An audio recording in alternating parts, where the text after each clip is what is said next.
Hadirin jamaah Majelis Ta'lim Masjid An-Nur yang dimuliakan oleh Allah. Alhamdulillah, di saat yang mulia ini kita masih dipertemukan oleh Allah, dikumpulkan oleh Allah di tempat yang mulia dan di majelis yang dimuliakan oleh Allah Subhanahu wa taala. Maka kita berharap agar pertemuan singkat kita di majelis yang mulia ini akan menambah rasa takut kita kepada Allah, menambah ketakwaan kita kepada Allah, menambah keimanan kita kepada Allah, dan insya Allah kita semua mendapat ilmu yang manfaat buat kita dan keluarga kita di dunia wal akhirah. Amin ya rabbal alamin. Hadirin jamaah Majelis Ta'lim Masjid An-Nur yang dimuliakan oleh Allah, masih berkisar tentang pernyataan Sayyiduna Abdullah bin Mas'ud, 4 hal yang menggelapkan hati dan sebaliknya ada 4 hal yang menerangi hati. 4 hal yang membuat hati kita itu gelap, diantaranya adalah perut yang selalu kenyang tanpa peduli yang masuk itu halal atau haram atau syubhat. Yang kedua, berteman dengan orang-orang yang zalim, orang ahli maksiat. Ketiga, melupakan dosa-dosa yang telah lalu, kesalahan gak diambil pelajaran hingga akhirnya merasa dirinya suci. Yang terakhir adalah panjangnya angan-angan. Maka sebaliknya dari 4 tersebut adalah hal yang menerangi hati. Apa yang membuat hati kita terang? Apa yang membuat hati kita ini bersih? Hati itu kalau bersih, maka Allah memandang dengan pandangan ridha. Hati itu kalau kotor, Allah memandang dengan pandangan murka. Na'udzubillah min dzalik. Mari kita berlomba-lomba membersihkan hati, karena hati ini tempat pandangan Allah. Dan dengan hati yang bersih hidup kita jadi enak, nikmat, tenang. Sebagian ulama mengatakan hati ibarat sangkar. Burung itu kalau sangkarnya bersih, dia ngoceh, dia akan menyanyi dengan nikmatnya karena sangkarnya bersih. Tapi apabila hati itu kotor, seperti burung di dalam sangkar yang kotor, sumpek. Ya, sumpek bawaannya, mau ngoceh nggak bisa, mau nyanyi nggak enak. Begitu pula hati ini. Hati manusia ini kalau bersih enak, tapi kalau kotor, na'udzubillah, bawaannya sumpek, bawaannya beban. Apa 4 hal yang membuat hati kita bercahaya? Yang pertama, batnun ja'i'un min hadarin, menjaga apa yang masuk ke dalam perutnya. Tidak makan yang berlebihan. Kalau makan pun betul-betul memilih mana yang pantas untuk masuk perutnya dan mana yang tidak. Hadirin yang dimuliakan oleh Allah, Al-Imam Abdullah bin Alawi Al-Haddad, beliau dalam kitabnya Risalah Mudzakarah menyebutkan ada 4 hal yang mencegah kita berbuat taat. Kalau 4 hal ini kita lakukan, kita enggak akan pernah mudah, ringan dalam berbuat taat kepada Allah. Di antaranya adalah aklul haram. Makan haram itu mencegah kita berbuat taat. Maka daripada itu Rasulullah bersabda, man akalal haram asad jawarihuhu sya'a am aba wa fi riwayah alima am lam ya'lam. Barang siapa makan makanan yang haram, semua anggota badannya mengarah kepada yang haram, mau tidak mau, sadar tidak sadar. Ya, sampai lihat orang-orang yang kerjanya narkoba, orang yang kerjanya bandar judi, itu polisi kalau nangkep di mana hadirin? Kafe, tempat prostitusi, mesti ditangkapnya di sana. Pernah dengar enggak ada bandar narkoba ditangkap di Masjid Nur? Bandar togel semalam ditangkap di Majelis Taklim wal Maulid Ar-Ridwan. Gak kerasan, nggak mau anggota badannya itu nggak mau ke sana. Tapi yang mengherankan malaikat itu hadirin, lihat koruptor di Indonesia korupsi terus berangkat haji. Nah ini sing repot ini. Korupsi berangkat haji. Niku pas Romi Jumroh Aqobah iku mesti wong balang rono, sing rono balang kena dasi. Jare setane padha setan jo balang-balangan.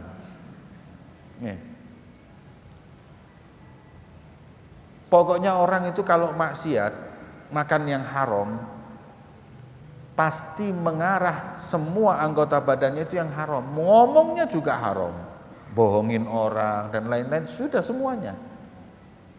Karena makan yang haram. Maka itu diingatkan di sini. Kalau hati kita mau bersih,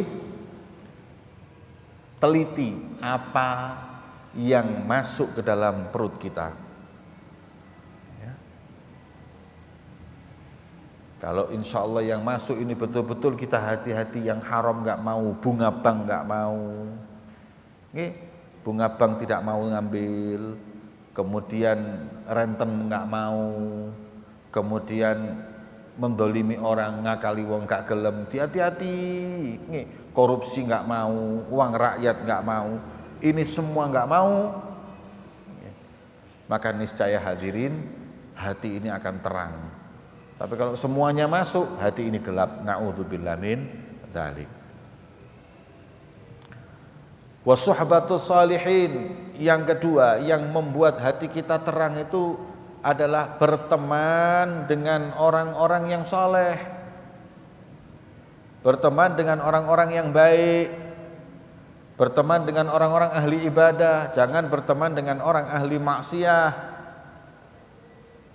Itu mempunyai dampak yang besar buat hati kita hadirin. Ya, katanya orang Arab, man jalas janas. Manjalas janas, orang kalau sudah duduk sejenis. Katanya orang Arab, as-sahib sahib, as-sahib teman, sahib narik. Jangan lagi berteman dengan manusia, dengan hewan aja lo bisa ketularan. Ya. Sebelum saya kesini tadi saya buka-buka Instagram. Kemudian saya lihat ada berita di barat itu ada orang bule hidup sama serigala, menyelidiki dunia serigala. Begitu pulang, plek serigala, nggak mau makan yang dimasak, maunya langsung daging mentah dimakan, plek wis. Kumpul ambek serigala, lo sudah tiga serigala. Apalagi kumpul yang sama orang yang hampir mirip sama. Maka itu jangan berteman dengan orang yang nggak baik. Walaupun kadang-kadang kita menganggap, oh aku insya Allah kuat, gak mungkin. Nggak mungkin. Sampai ngomong gitu itu sampai merasa diri Anda ini hebat. Wali Allah aja nggak berani kok kumpul dengan orang-orang yang nggak baik, apalagi kita. Mereka selalu memilih orang-orang yang baik. Suhbah loh ya, bukan cuman sekedar ma'rifah. Ini harus dipahami, suhbah itu berkawan, berteman. Kalau yang namanya ma'rifah, duduk bareng sama mereka sebentar, ketemu kemudian sebentar, itu namanya ma'rifah biasa. Tapi kalau suhbah itu pertemanan. Itu jangan kecuali dengan orang yang baik. Katanya orang syair mengatakan apa? Sampean kalau duduk dengan orang yang kena panu atau kadasen atau kurap, kira-kira sing panuan waras apa sampean sing ketularan panuan? Ya yang kita ketularan panuan. Bukan terus dianya itu sembuh, enggak. Makanya kita mesti jaga. Berteman tidak kita lakukan kecuali dengan orang yang soleh, orang yang baik, yang takut dengan Allah. Lah berteman dengan orang soleh ini hadirin, enggak ada duanya seperti berteman dengan para aulia Allah. Siapa mereka para aulia Allah? Mereka para ulama yang mengamalkan ilmunya. Mereka lah para wali-wali Allah. Berteman dengan mereka, Masya Allah, ketularan. Ketularan apa? Ketularan kecipratan cahaya yang Allah berikan kepada hamba tersebut. Makanya coba lihat dalam manakibnya para wali-wali Allah. Tidak ada seorang jadi wali kecuali berguru dengan seorang wali. Itu adalah salah satu cara untuk kita menjadi wali Allah. Mesti harus duduk, hadir, mujalasah, mukhalatah, muasyarah dengan mereka orang-orang yang soleh, para aulia Allah. Kalaupun ada wali yang tanpa seperti itu satu di antara 1 juta. Pasti yang namanya aulia itu ya, mereka menjadi wali karena muasyarah dengan para wali. Coba lihat manakib sejarahnya orang soleh, semua seperti itu. Maka itu diingatkan di sini, sebagaimana ulama berkata, khamsatun min dawail qulub, ada 5 obatnya hati, di antaranya suhbatus sholihin, berteman dengan orang-orang yang soleh, para wali-wali Allah subhanahu wa ta'ala. Terakhir, yang ketiga, hifdzudz dzunub al-madhiyah, jangan dilupakan dalam pikiran kita kemaksiatan yang pernah kita lakukan dulu, agar kita itu merendah di sisi Allah. Kalau kita itu lupakan dosa kita, kita merasa diri kita itu suci. Hadirin, Nabi yang dijaga dari kesalahan, dari maksiat, itu aja hadirin, ketika nanti di yaumil mahsyar, di yaumil kiamah, ketika manusia berbondong-bondong kepada datang Nabi Adam, datang ke Nabi Nuh, datang kepada Nabi Saleh, datang kepada Nabi Isa, semua berkata, ana mengatakan idhabu ila ghairi, nafsi, jangan saya, pergi kepada selain aku. Aku ini, kata Nabi Adam, sudah enggak boleh makan buah khuldi, saya makan. Itu bayangkan hadirin, kok kiamat itu. Nabi Adam masih ingat perbuatannya yang pertama kali makhluk diciptakan oleh Allah, manusia. Itu masih diingat. Nabi Musa juga seperti itu, Nabi Isa, semuanya ingat kesalahannya, aku dulu begini, aku dulu begitu, masih diingat. Kalau kebaikan jangan diingat, kecuali untuk tawassul. Tapi yang namanya keburukan ini jangan dilupakan. Ya, keburukan jangan dilupakan. Supaya apa? Supaya kita tahu bahwa kita ini berlumuran darah. Walaupun nanti kita harus punya roja, berharap agar diampuni oleh Allah subhanahu wa ta'ala. Pertama ya.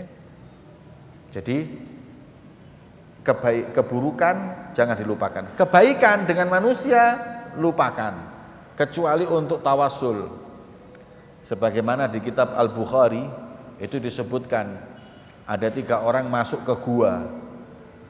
Ada 3 orang masuk ke gua, tidak taunya guanya ketutup batu, blek, nggak bisa keluar. Akhirnya mereka satu-satu ini minta kepada Allah agar batu itu dipindahkan.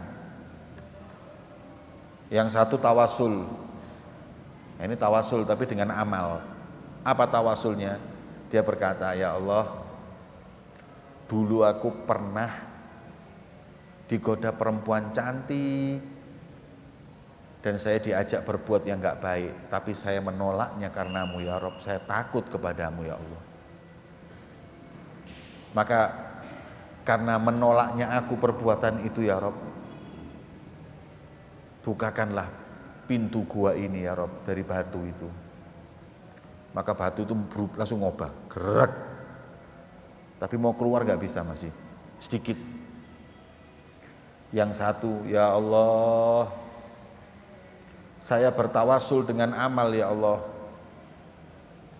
Dulu saya itu berkhidmah kepada ibu saya bertahun-tahun sampai gak kerja ngurusi ibuku tok ya Allah. Maka karena baktinya aku kepada ibuku ya Allah, bukakanlah pintu gua ini ya Rabb. Akhirnya buka lagi, gerak, alhamdulillah. Mau keluar gak bisa lagi, kurang sedikit aja. Kemudian yang ketiga, tawasul. Ya Rob, saya dulu pernah dititipi orang domba. Habis nitipi domba orangnya pergi. Habis nitipi domba orangnya pergi. Kemudian domba itu sampai beranak sampai sebukit. Saya jual nggak berani, makan nggak berani. Jadi sisone tak pelihara tok. Akhirnya setelah berapa tahun orang itu datang, tanya dombanya mana? Ini sak gunung. Loh, saya kan titip 2 ya, sampai pirang tahun. Ini semuanya adalah hasil daripada peranakan domba yang kau titipkan. Sekarang ini hakmu semua, maka dikembalikan semua tanpa mengambil satu pun. Ya Rob, kulo amanah ya Allah, nggak makan haram, dititipin tak jogo niku amanat ya Rob. Langsung buka pintu tadi itu, gerak, tiga-tiganya keluar. Alhamdulillah. Ini di kitab Bukhari, makanya ulama mengatakan boleh kita tawasul dengan amal kepada Allah. Ya Rob, berkati kula niki ngaji teng pondok niki, ngaji teng masjid niki, kabulno hajat-hajat kula. Ndak apa-apa itu. Sampean sedekah ambil uang 100.000. Sampean ngasih terus sampean ngomong sama Allah, ya Rob, berkati kula sedekah 100.000 niki ya Rob. Paringi jembar rezeki kula ya Rob. Itu enggak apa-apa. Ya. Cuman lek ngei dhuwit 1.000 ojo tawasul rek. Di sini-sini ya. Jadi kalau memberi suatu amalan tawasul dengan itu enggak apa-apa. Itu baik. Sampean ngaji kayak gini nih, sampean tawasul, Rob, berkat kula hadir pengajian niki ya Rob.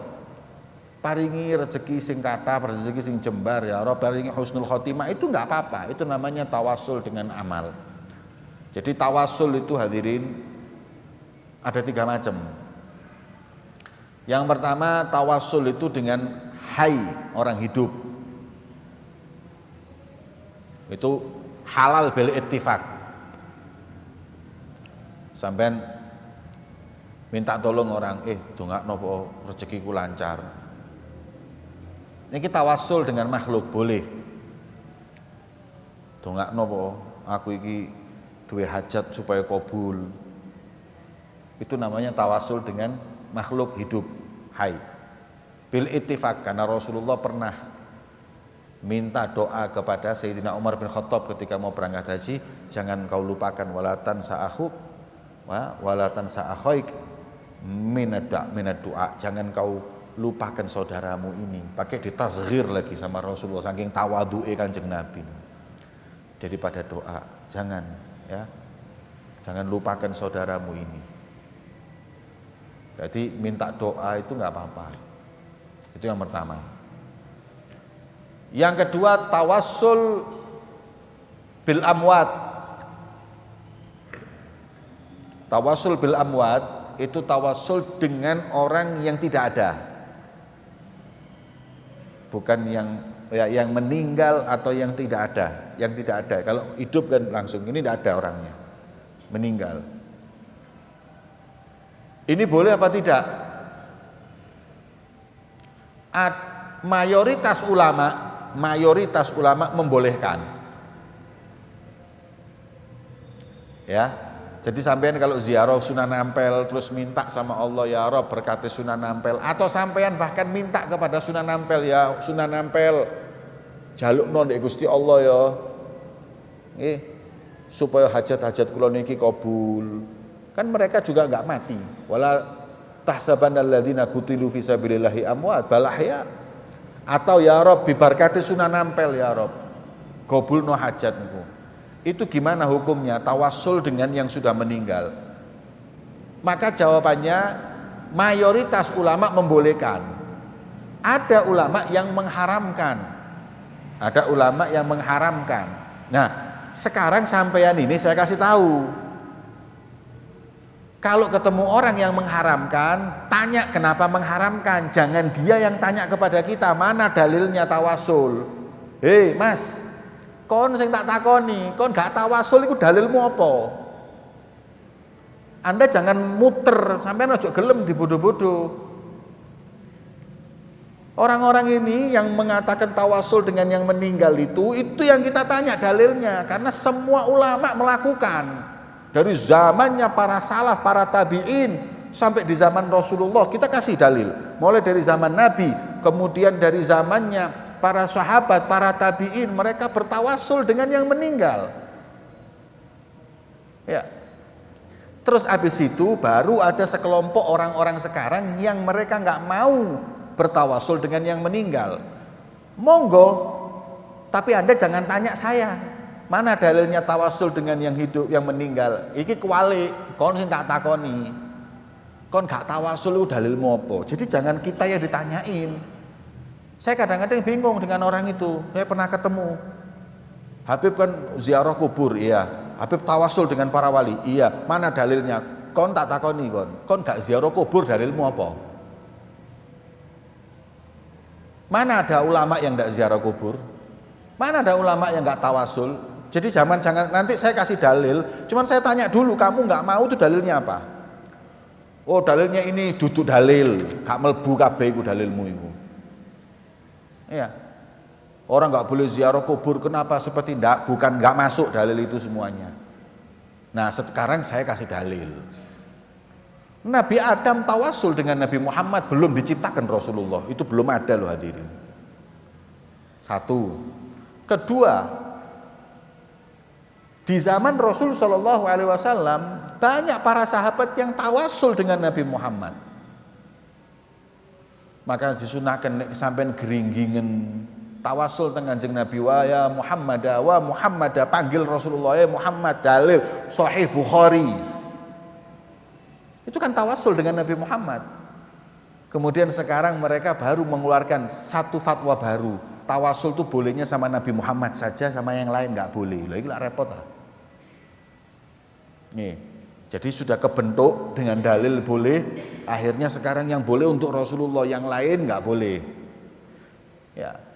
Sekarang kalau Anda mengatakan yang lain nggak boleh, itu berarti ada dalilnya. Mana yang mengatakan hanya boleh untuk Nabi dan yang lain nggak boleh, itu mana dalilnya? Ya. Maka itu tawassul dengan para orang yang meninggal boleh. Nggih, boleh. Lho Beb, kalau umpama orang-orang itu ke kuburan minta sama kuburan. Kalau minta sama kuburan ya nggak boleh, Rek. Tapi kalau seperti orang datang ke kiai minta didoakan seperti itu nggak apa-apa. Kalau minta ke kuburan ya nggak boleh. Jadi orang yang minta kuburan itu Beb, syirik berarti Beb ya. Apa dalilnya kok syirik? Ya kan Rasulullah bersabda, fa idza sa'alta fas'alillah wa idza sta'anta fasta'in billah. Kalau mintalah sama Allah, dan kalau minta tolong sama Allah. Jadi orang kalau minta tolong selain Allah syirik, iya. Kalau minta kepada selain Allah syirik, iya. Kondek dalan, sepeda motor mulugur, gak kuat ngangkat, terus jaluk tolong, mas tolong ngangkat no, syirik kon. Minta tolong sama Allah, jangan minta tolong dengan manusia. Loh enggak lah ya, Anda sekarang minta tolong sama manusia. Gimana? Kenapa enggak minta tolong sama Allah? Kan Rasulullah bersabda kalau mintalah kepada Allah, minta bantuan kepada Allah. Ini sekarang sampai minta bantuan sama makhluk. Nang omahe kancamu, kon gak duwe ah. Aku nyilih duwike po. Atau njaluk duwike 1.000 tak ngene. Syirik kon. Nek njaluk mbek Gusti Allah, kon njaluk mbek makhluk syirik kon. Bukan itu hadirin. Kalau minta secara hakiki itu baru syirik. Kalau saya berkeyakinan kamu sang pemberi rizki, kamu sang penolong, tolonglah aku, kamu penolong, yaitu syirik. Kamu yang pemberi rizki, tidak boleh. Tapi kita tahu semuanya dari Allah, ini hanyalah wasilah, nggak masalah. Ya. Sekarang kalau ada orang ke sunan-sunan kemudian minta sama sunan, gimana hukumnya? Kalau minta sama sunan berkeyakinan dia pemberi rizki, syirik. Ya kayak tadi contohnya. Tapi kalau dia mintanya hanya kepada Allah, tapi melalui mereka, wahai sunan, jaluk nang Gusti Allah po rezekiku lancar ngene-ngene, nggak masalah. Atau minta sama Allah dengan berkatnya ke fulan orang-orang soleh ini. Ini tawasul dengan amal nanti ini, bukan tawasul dengan orang mati ini. Karena apa? Berkat cintaku kepada Sunan Kalijogo, berkat cintaku kepada Sunan Ampel, kabul no hajatku ya Rob. Boleh, itu tawasul dengan amal, bukan dengan orang meninggal. Tapi kalau tawasul dengan orang meninggal seperti tadi, ya, nggak apa-apa. Mereka itu ada di alam yang lain, mereka nggak mati. Ya. Sebagaimana kita datang ke kiai tolong dongakno kiai proyek kula niki supaya gol. Syirik. Nggak syirik boleh. Begitu pula kepada orang yang meninggal karena mereka kita anggap tidak mati. Sebagaimana Al-Qur'an yang berbicara atau yang berfirman Allah Subhanahu wa taala. Beda pendapat, yang nggak mau tawasul dengan yang meninggal monggo. Nggih, tapi yang tawasul dengan yang meninggal dalilnya kuat dan lebih banyak yang tawasul daripada yang tidak. Kalau apabila tawasul dengan orang meninggal itu adalah syirik, maka lebih dari separuh umat Kanjeng Nabi niki 2,5 miliar, 1,5 miliar kabeh syirik kabeh. Nggak mungkin sudah. Sedangkan umat Nabi Muhammad ini nggak mungkin sepakat kepada kemusyrikan, nggak mungkin. Saya kadang-kadang bingung kalau saya ini ziarah ke Madinah.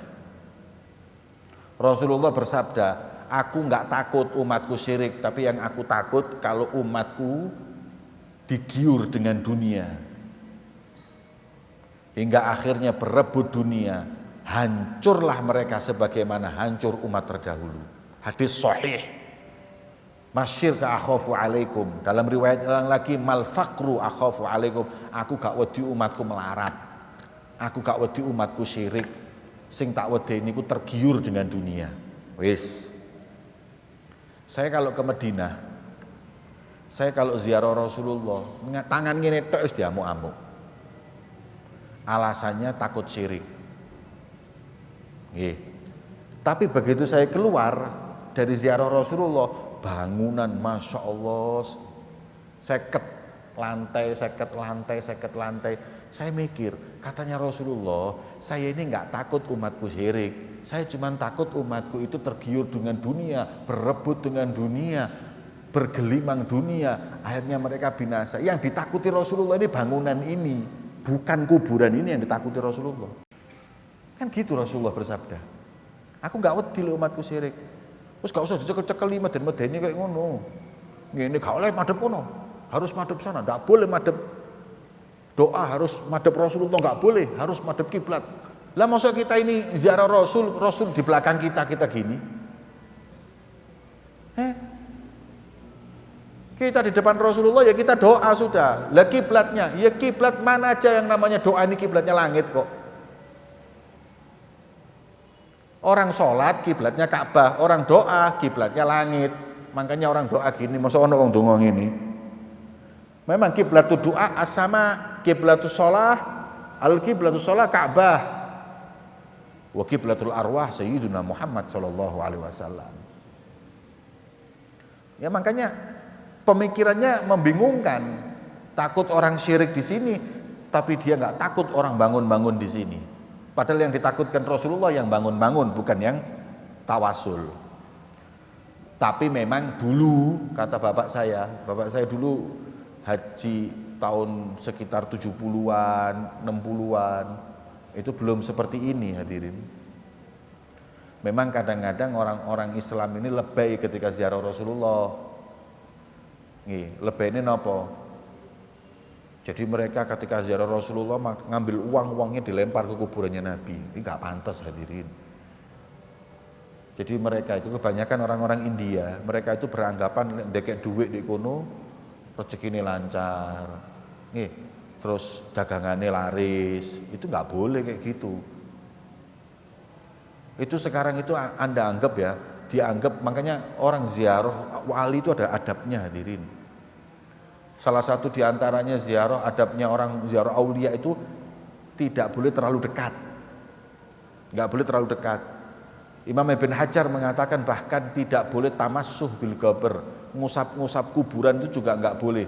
Bukan syirik, tapi kurang adab. Coba kira-kira sampean ziarah nang gini kiai, terus cidok ono kiai ini usap-usapan raine. Kiai dongakno kula kok kiai, mula niku rezekine enggak lancar. Kira-kira kon didongakno apa disamblek kon? Ya. Ngamuk kiai ini. Makanya bahkan kita ini depan kiai gimana ya, tuk mundur seperti itulah. Walaupun kemudian ada yang mengatakan mencium kuburan itu juga boleh. Ya, bukan tidak adab kayak kita mencium keningnya para wali atau para orang soleh juga boleh. Ya. Walaupun kita itu bukan mencium nisannya, tapi yang kita cium hakikatnya adalah yang di dalam nisan tersebut. Yaitu kalau di ziarah ke Rasulullah adalah Nabi Muhammad, kalau para wali ya kita cium para wali tersebut. Wonten cerita niki.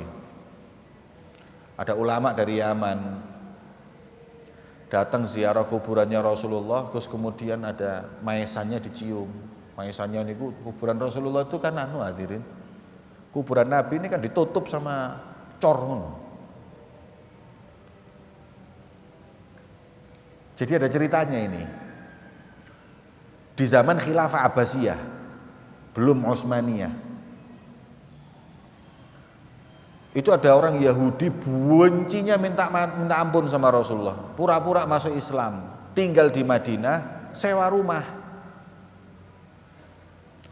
Tujuannya adalah dia menginginkan mencuri jasadnya Rasulullah.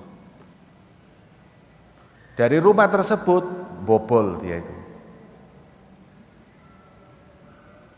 Turun sampai sudah masuk ke dekat kuburannya Rasulullah ini. Hanya tinggal berapa meter lagi kalau dia berhasil jasad Rasul diambil, mau dicuri.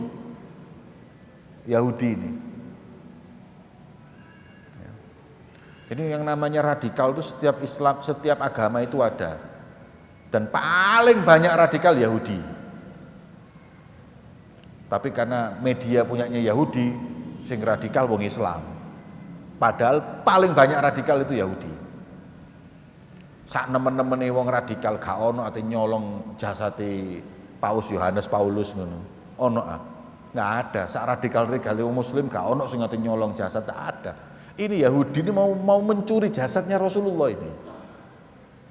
Subhanallah hadirin. Khalifah ketika itu suatu malam bermimpi. Dalam mimpinya berjumpa dengan Rasul dan mengatakan, hati-hati, jasadku mau dicuri oleh seorang Yahudi. Jaga betul. Langsung khalifah ini kebingungan. Perintahkan semua tentaranya untuk menggeledah semua rumah yang ada di situ. Subhanallah ketangkep. Ketangkep Yahudi itu dieksekusi mati, dibunuh dan dilihat sudah tinggal dikit. Akhirnya khalifah tersebut membuat satu keputusan, jasad Rasulullah harus dijaga. Langsung dikeduk sebelahnya itu. Dikeduk enggak tahu berapa meter, 10 meter atau 15 meter. Terus dicor. Nah itu sampai dicor kotak sampai berapa tinggi. Sampai dalam. Makanya kalau sampean lihat ada tulisan makomnya Rasulullah yang kemudian ada apanya? Yang bagus, kemerlapan, ada tulis-tulisnya, itu bukan kuburannya Rasulullah, itu digoroi kon. Itu kuburannya Syekh Jalaluddin Ar-Rumi yang ada di Turki. Kuburan Rasulullah nggak kayak gitu, ditutup. Nah kemudian setelah ditutup diberi kain warna hijau yang namanya kiswah. Tutup. Jadi kayak Ka'bah ngono. Berapa meter ke bawah. Nah itu ditutup seperti itu. Nah dulu sama orang masih bisa diusap. Di situ tuh ada kuburan, ada 3. Kuburannya Kanjeng Nabi, kuburan Sayyidina Abu Bakar, kuburannya Sayyidina Umar. Pertama Rasulullah yang meninggal. Ini kiblat sana ya. Jasadnya Nabi. Nabi itu memang semua Nabi dikubur di rumahnya dia tinggal. Semua Nabi. Ya.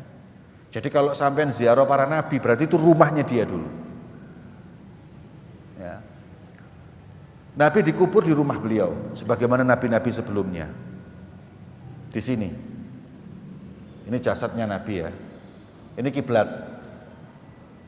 Ya, ini rumahnya Rasulullah, ini masjidnya Rasulullah, sekarang jadi satu, masjid sama rumah. Dan di antara mimbar dengan rumah itu yang disebut dengan raudhah. Di rumah Nabi, Nabi itu jasadnya seperti ini.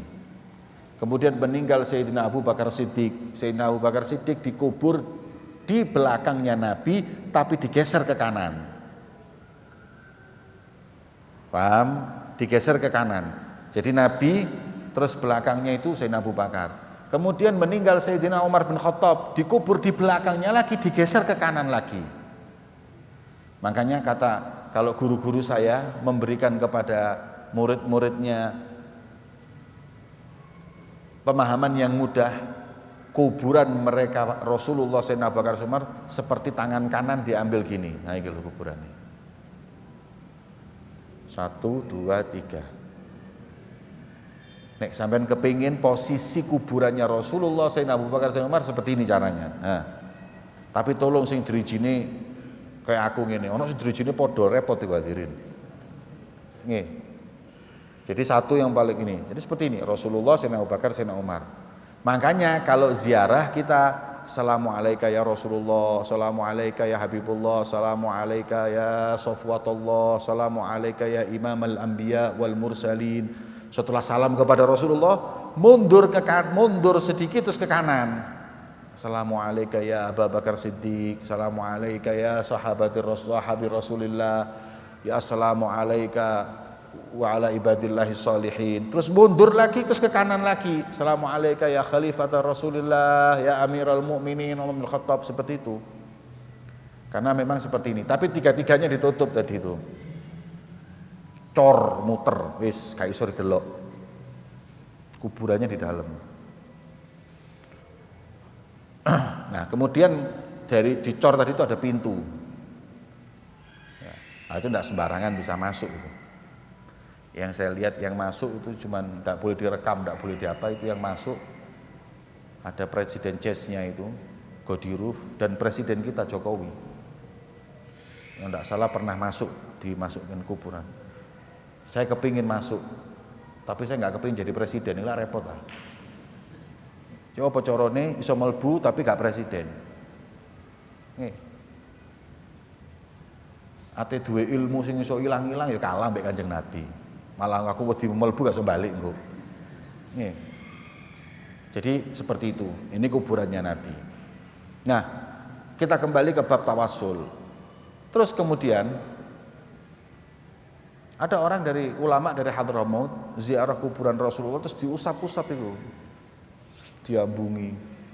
Ngamuk wong-wong. Hei, syirik, dosa, haram. Waduh. Masuk gara-gara ngusap ngene tok syirik rek. Akhirnya ditarik. Iya, kapok, wis kapok. Kenapa saya dibilang syirik? Gak boleh. Ngusap-ngusap kuburan itu syirik. Masuk, ya nggak boleh. Orang mengusap kuburan itu nggak boleh. Kuburan ini bukan Tuhan yang harus dicium-cium loh, kan dicium itu nggak harus Tuhan. Terus pokoknya gak oleh. Ya sakarep. Malam kebetulan ulama tersebut diundang makan sama raja. Nah dia bawa Quran dari Yaman. Quran Yaman itu terkenal bagus, tulisannya semuanya bagus. Quran tersebut dihadiahkan kepada rajanya. Iki lho, hadiah Quran dari. Masya Allah, matur nuwun. Diambung jenenge Quran kan diambung mbek raja, pas diambung syirik. Wales kon. Dulu sih ana apa iki? Ala apa kon ngambung-ngambung Al-Qur'an? Saya nggak mencium Quran atau kayak kertasnya, yang saya cium itu adalah kalamullahnya. Podo aku masamu iku ngambungi watu, saya nggak mencium batunya, saya mencium yang di dalam batunya, yaitu Rasulullah Shallallahu Alaihi Wasallam. Masuk syirik? Kalau apabila mencium kuburan Nabi syirik, kau mencium Quran pun juga syirik. Podo-podo niki gaweane menungso. Ya, esensinya, intinya itulah yang kita cium, yaitu ini Nabi Muhammad, yang ini kalamullah. Jadi gitu hadirin, tawasul dengan Rasulullah, dengan para wali-wali Allah boleh, yang meninggal boleh, ya boleh, dan itu jumhur ulama. Yang nggak mau nggak apa-apa, saya nggak maksa, dan saya juga nggak mensyirikkan orang yang nggak mau, dan saya nggak menuduh mereka orang yang nggak beriman. Saya masih mengatakan mereka beriman. Nah itu loh beda nih. Itu bedanya keyakinan kita dengan keyakinan orang-orang itu. Saya bertawasul, sampai enggak mau enggak apa-apa, saya anggap kau muslim. Tapi ketika Anda sebaliknya dengan saya, gak oleh tawasul, sing tawasul syirik mlebu neraka. Lah iki bedane kon mbek aku. Yang kedua, masalah tawasul masalah khilafiyah. Furu bukan usul. Catetan. Ziarah kubur, tawasul dengan yang meninggal, ini masalah furu, bukan masalah akidah, usul. Yang saya heran, kenapa masalah yang furu diangkat oleh sebagian orang hingga seakan-akan perbedaan di akidah, kayak beda agama. Ini nggak benar. Berarti ada kerancuan dalam memahami akidah. Oke.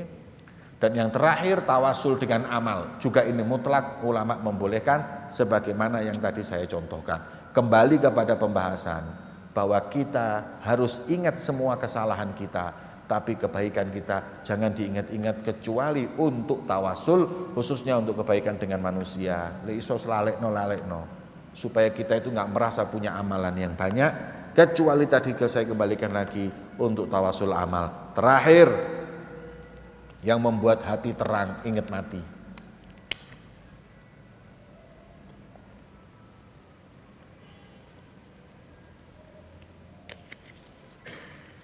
Khosrul amal, jangan punya ambisi hidup kayak 100 tahun.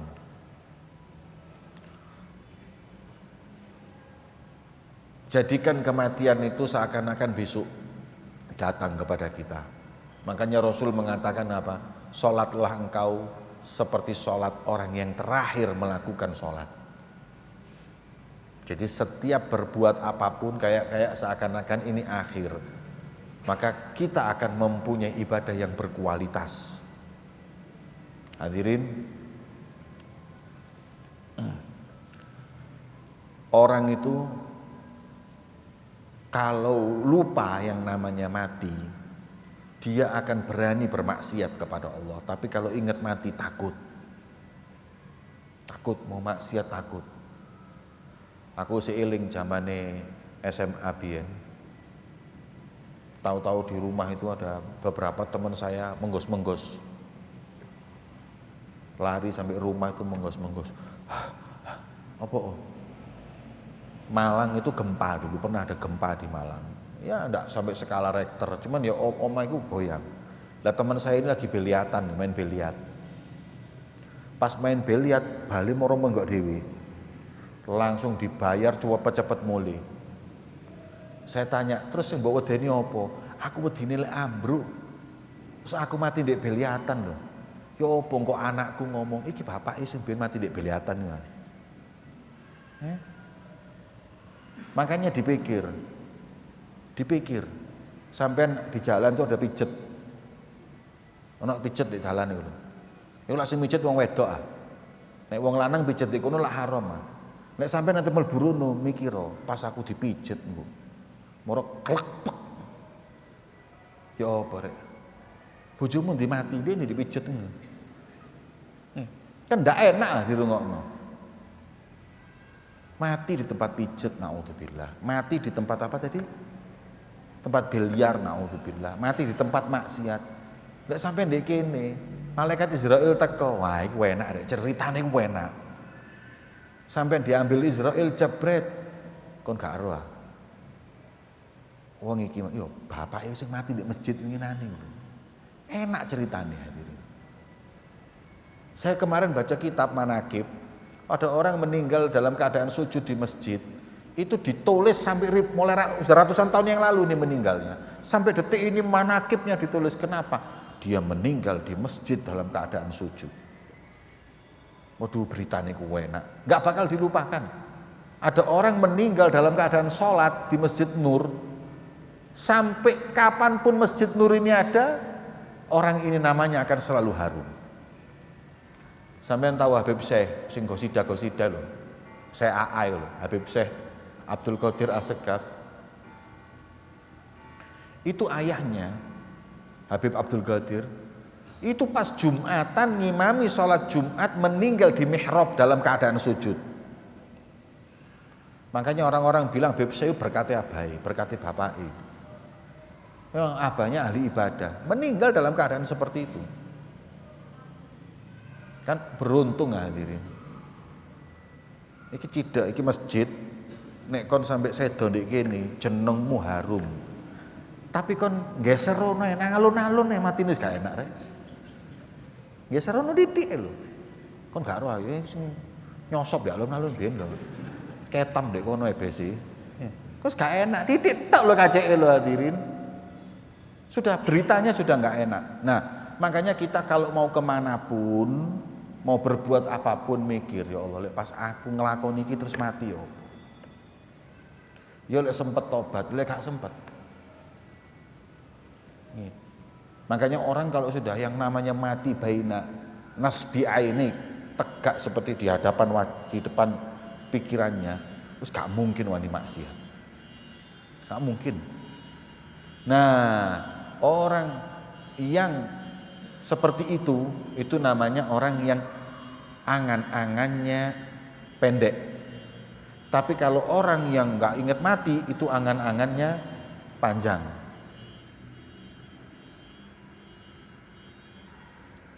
Angan-angannya panjang, gampang. So, saya enom ya.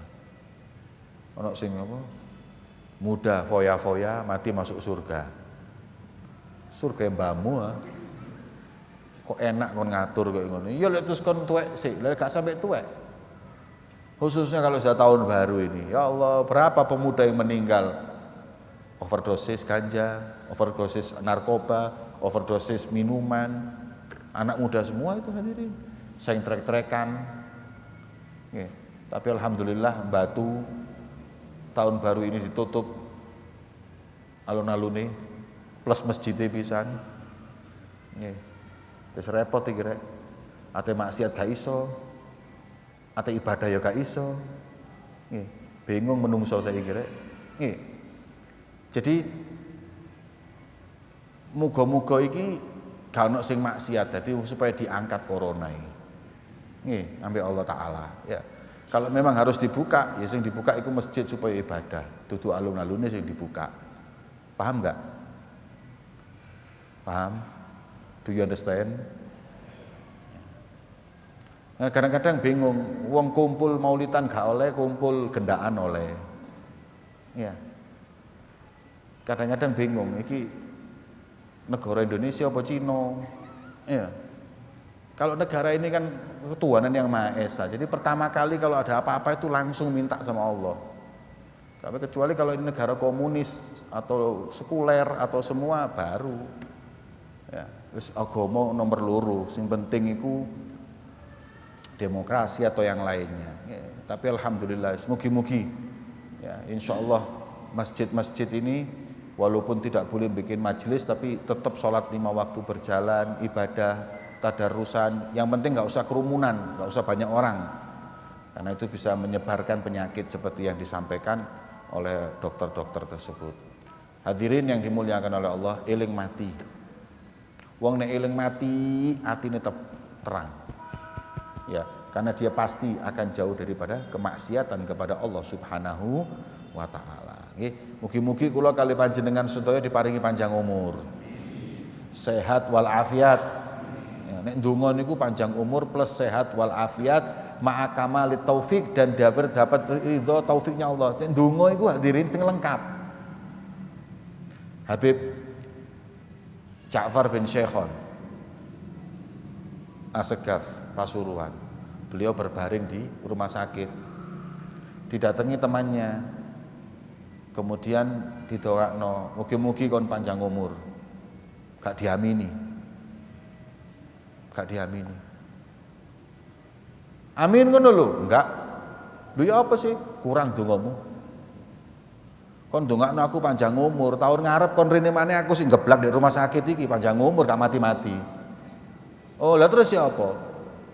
Tak dongakno panjang umur ma'a kamali syifa wa ta'ah lillah, tak dongakno kon dawa umur, sehat wal afiat, kemudian engkau bertambah taat kepada Allah dan lain-lain, kita amini. Jadi sampai dongakno aku panjang umur, meneh sehat aku. Terus taat sama Allah. Dongakno dawa umur tok rek 2 tahun di rumah sakit terus iki geblak ya. Nggih. Makanya kalau doa yang sempurna. Makanya doa ulama kita mengatakan setiap berdoa ditambahi 2. Apa itu? Fi khairin wa lutfin wa afiyah. 3. Fi khairin wa lutfin wa afiyah. 3 ini. Sampai nek ndonga tutupen dengan 3 itu. Ya Allah, paringi rezeki sing kathah ya Allah, paringi istri sing salehah ya Allah, paringi iki ya Allah, paringi iki ya Allah, paringi ya Allah, fi khairin wa lutfin wa afiyah. Yang semua permintaan kami itu ya Allah dengan sebaik-baiknya terkabulkannya. Dan lutfin dengan kelembutanmu ya Allah. Dan afiyah jauh dari musibah dan bala. 3 ini permintaan. Jadi nanti semuanya diberikan oleh Allah. Orang minta itu gitu. Ada seorang perempuan minta sama Allah di Ka'bah.